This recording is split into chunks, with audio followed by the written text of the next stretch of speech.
India, सच सबसे पहले सबसे तेज।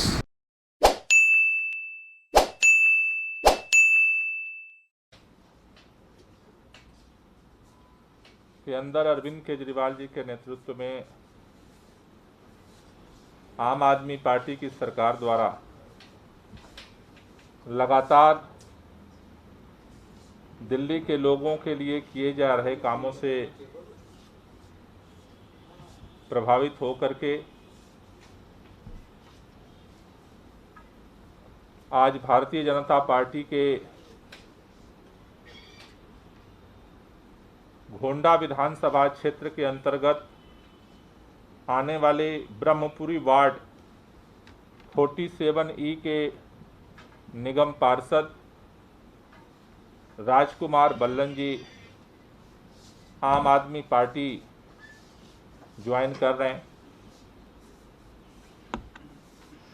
आम आदमी पार्टी परिवार में इनका स्वागत है। राजकुमार बल्लन जी लगातार 4 बार भारतीय जनता पार्टी किसान मोर्चे के प्रदेश अध्यक्ष रहे। किसान मोर्चा के प्रदेश अध्यक्ष की जिम्मेदारी का 4 बार निर्वहन करने के साथ साथ मयूर विहार जिला के प्रभारी रहे, उत्तर पूर्वी जिला के अध्यक्ष रहे, साथ ही साथ एडीएमसी के अंदर 2 बार जो शिक्षा समिति है, एजुकेशन कमेटी है, उसके अध्यक्ष रहे। आज दिल्ली के अंदर जिस तरह से तमाम विपरीत परिस्थितियों के बावजूद सरकार काम कर रही है, जनता के हित के लिए काम कर रहे हैं, दिल्ली के मुख्यमंत्री जनता के हित के लिए काम कर रहे हैं, लेकिन जिस तरह से भारतीय जनता पार्टी काम करना तो दूर, दिल्ली के हर संकट के समय में केंद्र की सरकार अड़चन डालती है और उससे भी जब पेट नहीं भरता है तो आरोप प्रत्यारोप जो निराधार होते हैं उस राजनीति पर उतर आती है। आज पूरा दिल्ली के अंदर इस बात का दुख है कि जिस समय कोरोना महामारी का सेकेंड वेव आई, दिल्ली के मुख्यमंत्री और दिल्ली के लोग जब ऑक्सीजन के संकट से जूझ रहे थे, सरकार से लेकर के सुप्रीम कोर्ट तक दिल्ली के लोगों के जान बचाने के लिए लगातार प्रयास कर रहे थे, उस समय पूरी भारतीय जनता पार्टी का माननीय प्रधानमंत्री से लेकर के और राज्यों के मुख्यमंत्री तक सभी पश्चिम बंगाल में चुनाव का प्रचार कर रहे थे। उस चुनाव के प्रचार के बेहोशी में उनको समझ में नहीं आया कि दिल्ली की हालात क्या हैं, दिल्ली में के लोगों की जानें कैसी जा रही हैं, हॉस्पिटल में लोग कैसे तड़प रहे हैं, कई लोगों की ऑक्सीजन की वजह से जान गई। कोर्ट ने संज्ञान लिया। आज उनकी नींद, कुंभकर्ण की नींद जागी है। अब कह रहे हैं कि वो भी झूठा, कमेटी का भी झूठा प्रस्ताव सामने ला करके एक झूठा निराधार आरोप लगाने की कोशिश कर रहे हैं कि दिल्ली सरकार ने तो जरूरत से ज्यादा ऑक्सीजन मांगा था। इससे शर्मनाक बात कुछ नहीं हो सकती थी। जो लोग दिल्ली के लोगों के वैक्सीन लगाने के लिए हमने कहा दिल्ली के लोगों को वैक्सीन दीजिए, जब दिल्ली के लोगों को वैक्सीन की जरूरत थी तब वैक्सीन विदेश में भेज रहे थे। तो इस तरह से, जिस तरह से केंद्र सरकार की नीतियां और दिल्ली के अंदर एमसीडी के जो हालात हैं, आज ये जगजाहिर हो चुका है कि अगर दोबारा इनके हाथ में आया तो एमसीडी के ये पुर्जे पुर्जे को बेच देंगे। नीलामी की तैयारी हो रही है। तो ऐसी परिस्थितियों में न सिर्फ आम आदमी पार्टी के लोग बल्कि कांग्रेस के पार्षद कुछ दिन पहले सदर बाजार से ज्वाइन किए और आज भारतीय जनता पार्टी के वर्तमान पार्षद राजकुमार बल्लन जी ज्वाइन कर रहे हैं। और हम सबका मकसद एक ही है कि जिस तरह से दिल्ली सरकार में बदलाव आने से काम की गति बढ़ी है, एमसीडी में भी बदलाव हो और एमसीडी के अंदर काम की गति बढ़े। तो आज मैं राजकुमार बल्लन जी का पार्टी में स्वागत करता हूं और मैं चाहता हूं कि राजकुमार बल्लन जी आपके बीच में अपनी बात रखें। नमस्कार जी, बहुत बहुत आभार आपका माननीय गोपाल राय जी। आपने मुझे आम आदमी पार्टी को परिवार का हिस्सा बनाया और आज मैं धन्यवाद करना चाहता हूं गरीबों के मसीहा और एक अंतर्राष्ट्रीय स्तर पर एक विश्वास पैदा करने वाले अरविंद भाई केजरीवाल जी का, जिन्होंने पिछले गत वर्षों से उन लोगों में अपना विश्वास जताया जिनको पिछड़े गरीब निर्धन लोगों को, जिनको विश्वास की बहुत आवश्यकता थी, वो राजनीतिक क्षेत्र में अपने को ठगा महसूस कर रहे थे। एक नया सूरज उदय होकर दिल्ली में जब आया तो भारतीय जनता पार्टी के कार्यकर्ता होने के साथ साथ भी उनकी कई बातों से हम उस समय भी प्रभावित थे।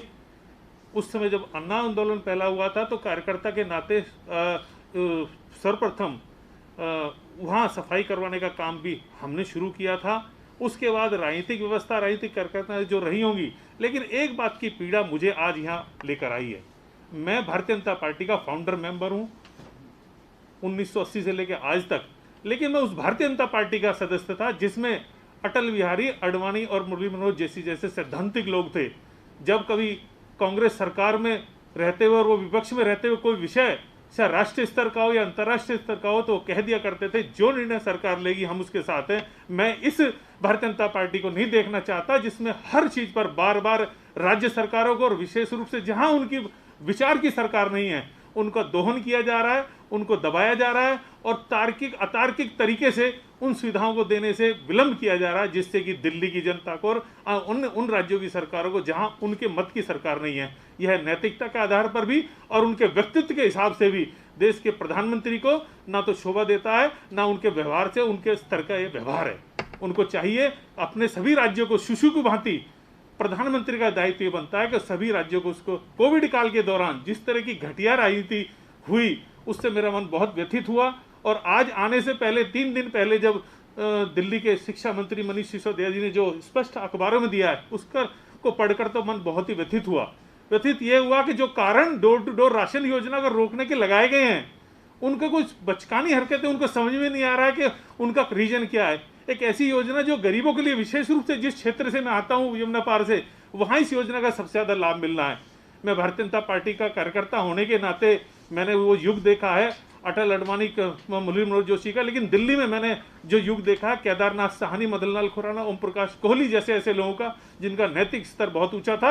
अपने विचार का समर्थन करते करते वो प्रति दूसरे विचार के लोगों का भी उतना ही सम्मान करते थे। उनका स्पष्ट मत था हम इस विचार से राष्ट्र को निर्माण कर रहे हैं, लेकिन दूसरे जो लोग कर रहे हैं वह भी राष्ट्र निर्माण कर रहे हैं। हमारे विचार अलग हो सकते हैं लेकिन सोच सबकी एक है। लेकिन आज जिस तरह बदले की भावना से राजनीति की जा रही है उस तरह से मैं वहाँ बहुत कुंठित और अपने को फंसा हुआ महसूस कर रहा था। मैं आज यहाँ बहुत दुखी मन से भारतीय जनता पार्टी छोड़कर इस नाते के एक ऐसे व्यक्ति के साथ जुड़ने की तरफ आगे बढ़ा हूँ जो गरीबों के लिए, निसहायों के लिए, उनके लिए एक विश्वास का काम कर रहा है। मैं इस मंच से आम आदमी परिवार को यह विश्वास दिलाना चाहता हूं, नेतृत्व को, एक कार्यकर्ता के नाते जो योजना पार्टी की होंगी उनके लिए मैं एक अच्छा कार्यकर्ता बनकर दिखाऊंगा। और मैं विचार मेरा बदला इसलिए कि वहां मुझे सांस इसलिए घुटने लगा था कि वैचारिकता के साथ साथ जब दूसरे विचार का दमन कर दिया जाए तो उस विचार को मैं विचार नहीं बोलता, लोकतंत्र के की आड़ में छुपी हुई तानाशाही की बू मुझे आने लगी थी।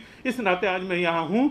ये मुझे इस बात की खुशी भी हो रही है कि मुझे परिवार का हिस्सा बना लिया गया है, लेकिन कहीं ना कहीं उस परिवार को जहाँ मैंने 35 साल दिए हैं उसकी पीड़ा भी मैं साथ लेकर आ रहा हूँ। लेकिन मैं आपको भरोसा दिलाता हूँ गोपाल राय जी, आपके सिपाही के नाते मैं जिस योजना से अरविंद भाई की योजना दिल्ली के लोगों के लिए है, मैं सिपाही की तरह काम करूँगा और एक अच्छा सिपाही बन के कोशिश करूँगा कि आप सबका हृदय जीत कर और लोगों के लिए वो कार्य कर सकूँ जो भावना पार्टी के कार्यकर्ता से होती है, मैं पूरी करने की कोशिश करूँगा। पुनः विशेष रूप से मैं धन्यवाद करूँगा आपका कि आपने मुझे आज भाजपा परिवार से यहाँ लाकर वो जो सम्मान दिया है उसके लिए मेरे पास कोई शब्द नहीं है। विशेष रूप से रोमी भाटी और सिद्धत जी जो सेतु का काम किया उनका मैं आभार व्यक्त करता हूँ कि मुझे मौका दिया कि मुझे एक ऐसी विचारधारा है जो दिल्ली में लोगों के हृदय तक पहुँच रही है। इन्हीं शब्दों के साथ मैं आपका बहुत बहुत पुनः आभार व्यक्त करता हूँ। कोई क्वेश्चन है तो ले लीजिए फिर। सर इसके अलावा सवाल है दो मुद्दे जिनका पहले आपने ही- इसको कर लो फिर आते हैं इस पर। कोई क्वेश्चन है? हाँ बोलिए। हाँ पंकज जी। जी सर, एक ऑक्सीजन की बात आपने की शुरुआत में, क्या दिल्ली सरकार के जो बाकी अस्पताल है उनसे कोई डेटा मांगा गया था इस कमेटी के द्वारा, या इस कमेटी से जुड़े हुए लोगों ने संपर्क किया था सरकार से कि हमें इन अस्पतालों का डेटा चाहिए, कितनी यहाँ मांग है, कितने बेड हैं और कितने एक्टिव केस हैं और कितनी ऑक्सीजन की जरूरत है? देखिए, ये जो कमेटी थी उसमें दिल्ली सरकार के भी लोग थे। उनकी जब कोई राय और उनकी चीज़ों को कोई महत्व ही नहीं दिया गया तो मांगेंगे वो किससे? ये तो एक तरफा मनगढ़ंत रिपोर्ट तैयार की गई। तो आपको लगता है कि जो स्थिति दिल्ली में बनी हुई थी उस वक्त, जो मांग की जा रही थी, बड़े बड़े अस्पतालों से SOS कॉल आ रहे थे, उस आधार पे जिन 4 अस्पतालों को चुना गया है वो तो कुछ भी नहीं है? देखिए, जो मौत का मंजर लोगों ने अपनी आंखों से देखा वो कोई छुपी बात नहीं है। पूरे कोरोना काल में हुआ क्या है वो कोई ऐसी बात नहीं थी, फाइलों की बात नहीं थी। उस समय एक एक आदमी अपने ऑक्सीजन के लिए तड़प रहा था और दिल्ली सरकार और दिल्ली के मुख्यमंत्री अरविंद केजरीवाल 24 घंटे उसके लिए जूझ रहे थे। इनको इसलिए समझ में नहीं आया कि उस समय इनको तो बंगाल का चुनाव दिखता था, इसलिए वो समझ ही नहीं पाए दिल्ली के लोगों की पीड़ा। अब किसी ने ज्ञान दिया कि नहीं ऐसे कर लो। अरे भाई, पर्दा डाला जा सकता है लेकिन कितना सच छुपाओगे?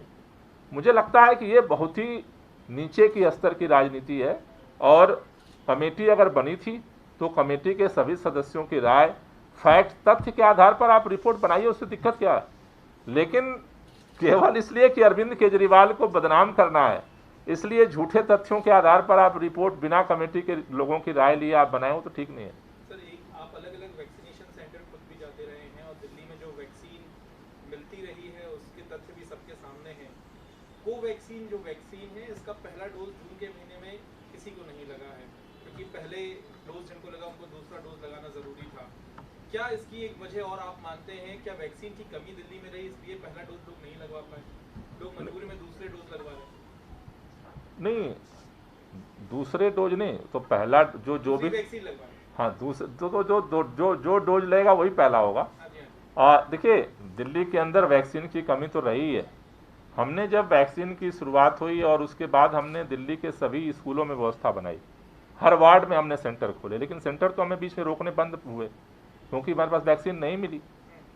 तो मुझे लगता है कि देखिए, केंद्र सरकार कोरोना के लेकर के, चाहे वो ऑक्सीजन हो, वैक्सीन हो, इन सभी मामलों पर पूरी तरह फेल साबित हुई है और अब उससे मुंह छुपाने के लिए जिस तरह से निराधार वो कोशिश कर रहे हैं, मुझे लगता है उसकी जगह अभी भी वक्त है कि सरकार सचेत हो और आगे जो तीसरी लहर आने वाली है उसके लिए तैयारी करे। उसके लिए तैयारी करने से समाधान होगा, पीछे के अनावश्यक और निराधार तथ्यों पर केवल बयानबाजी से समाधान नहीं होगा। दिल्ली को पर्याप्त वैक्सीन मिलनी चाहिए। निश्चित रूप से मिलनी चाहिए, सबको मिलनी चाहिए। धन्यवाद सर। हाँ, पक्का दे दो।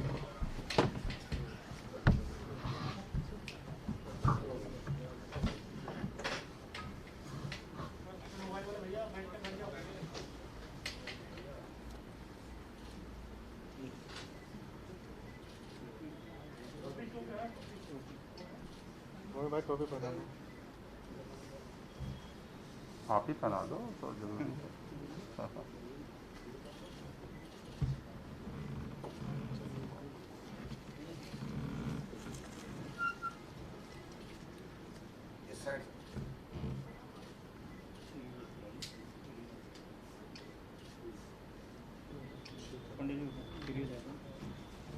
Thank you.